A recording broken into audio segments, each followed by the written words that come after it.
Hi, Caroline Hart of Kent Life Coach here. So this is video number 3 of 3 in a series about how to, using your body, reduce anxiety and boost your confidence. So in this one, I'd like to talk to you about the breath, about how you breathe and the power that your breath has over how you feel. So let's just check in with what you probably already know and you're already aware of. When we feel, or when a person feels stressed and anxious, I don't know if this is something that you've been feeling recently, you probably notice that your breath's different. You probably notice that your breath quickens and that it's all a bit tense and it's horrible. It's a horrible feeling when it's disproportionate to the situation. It's not something that feels comfortable. So this is where we can be when we're stressed and anxious. And of course, if we've spent a lot of time in this, and the stress and anxious zone is what we call the sympathetic nervous system, we then can feel quite exhausted. And another state that we can be in that's also not helpful when we're feeling anxious and less good than we'd like to is depressed, fed up, not wanting to get out of our bed, not wanting to do anything really, just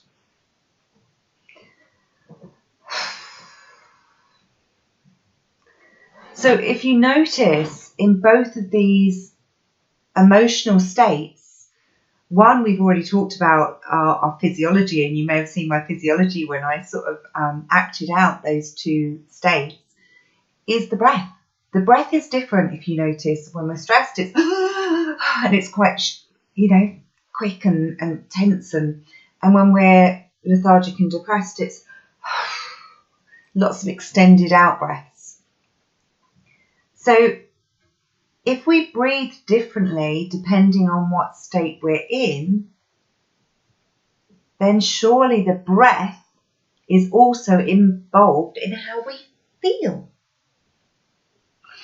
And if you think about it through lots of ancient practice, religious practice, there's breath work through singing. There's lots of research in the power of singing has on balancing the breath, making people feel good.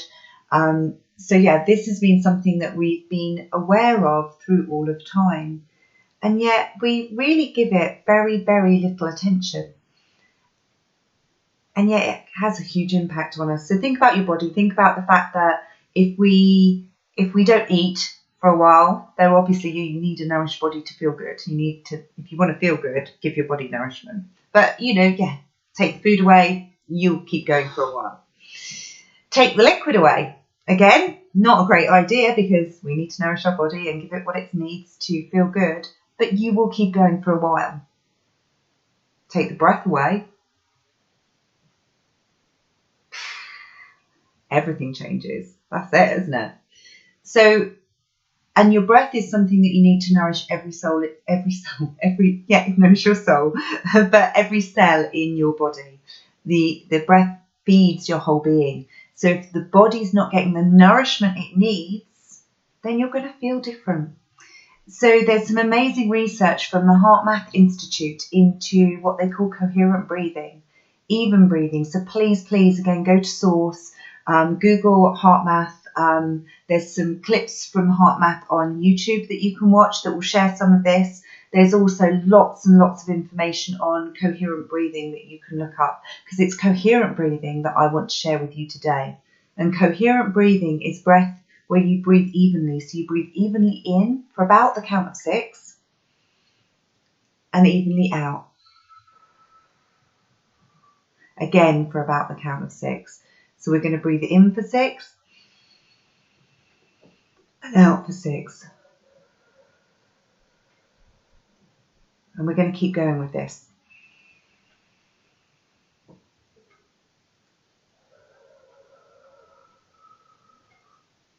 And the power this has is it helps to balance your autonomic nervous system, for you to find the space in the middle that is not sympathetic and is not parasympathetic, but that space that's neither of those, that coherent place where you can perform at your best.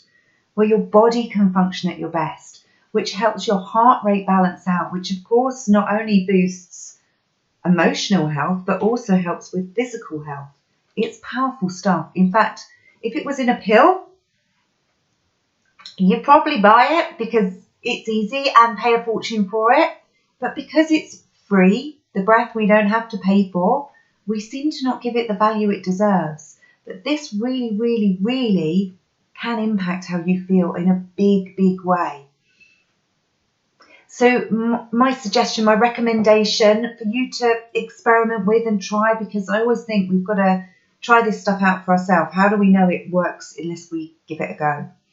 Is to practice even breathing often, as many times a day as you can. So practice breathing in for 6 and out for 6, taking that breath beautifully and deeply into your being. Again, if you want to charge it up further while you're doing it, just think about things that you appreciate, because that will engage your heart and is another mental practice that's really good. But for the moment, what we were talking about is the physiology. So I'm telling myself now, let's not get distracted and stay on program with the physiology. So yeah, practicing even breathing, breathing in for the count of 6 and out for the count of 6. And I would recommend that you do this several times a day, and maybe do it when you're not feeling as you could be, because that helps your body find this place with ease. And the more you practice being in this place, the more you practice even breathing, the more familiar this place will be. And then, of course, if you are feeling like, oh my goodness, what do? I feel really stressed, and feeling all those horrible feelings that we can feel at times, then it will be easier for your body to go to this even breathing place. And likewise, if you're feeling like, oh, what's the point? Just allow yourself to breathe in for 6 and out for 6, and do it for, I don't know, a minute's good, 2 minutes is better, 3 minutes is brilliant, 5 minutes is amazing. You know, just do it, just practice even breathing and notice the difference it has for you. So in summary, I've shared with you 3 simple tips that can make a difference for you. So the first one was wide expansive poses, you know, holding that for 2 minutes to reduce your cortisol and up your testosterone and help you feel more confident.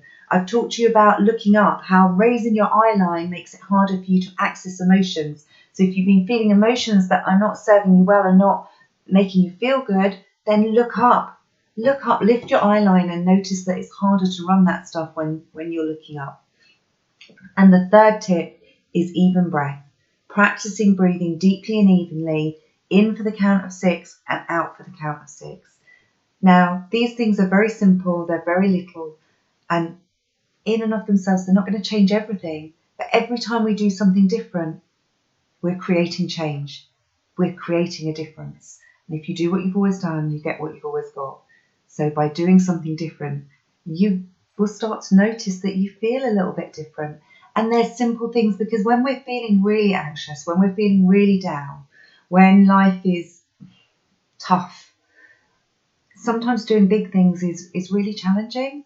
And sometimes trying to think differently when we feel really locked into feelings and thoughts that are not that good for us. Thinking differently can feel like a challenge. But to be able to just move your body slightly differently is something that you can do with real ease, even when you're not feeling great. So hopefully these tips are really doable for you, and they will make a difference. So give them a try, see how you get on, and I would love to hear from you. So it's Caroline Hart, Kent Life Coach. By all means, email me at caroline@kentlifecoach.co.uk. Look me up on my website, kentlifecoach.co.uk, Facebook, I'm Life and Laughter Coach on Facebook. But I'd love to hear how you get on, and thank you for listening.